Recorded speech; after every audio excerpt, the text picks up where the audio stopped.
কথাটা ছোট ভাই হিসেবে বিশ্বাস করেছি। আমি কোন দলের মানুষ না, আমি সবার শুভাকাঙ্ক্ষী।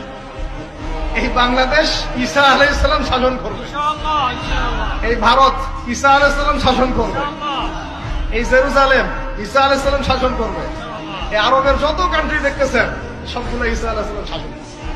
তার আগ পর্যন্ত আপনারা এই খেলা চালাইতে থাকেন, কোনো লাভ নাই, আস্তে আস্তে সব শেষ হয়ে যাবে। এখন একটা মজার প্রশ্ন, এই প্রশ্নটাই শেষ করি। ইমাম মাহদী আবার কখন আসবে? আমরা তো বুঝলাম ইমাম মাহদী আসবেন, তারপরে দাজ্জাল, তারপরে ঈসা আলাইহিস সালাম, তারপরে খেলাফত, এই তো। ইমাম মাহদী আবার কখন?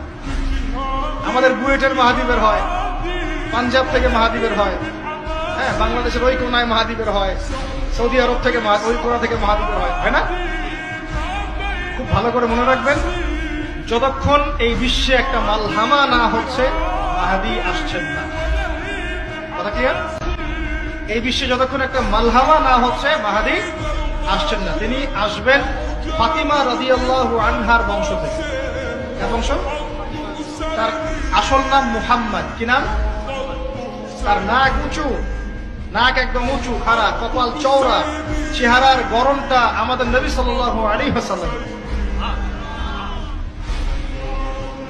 তার বাবার নাম হবে আব্দুল্লাহ, তার মায়ের নাম হবে আমিনা। তিনি দায়িত্ব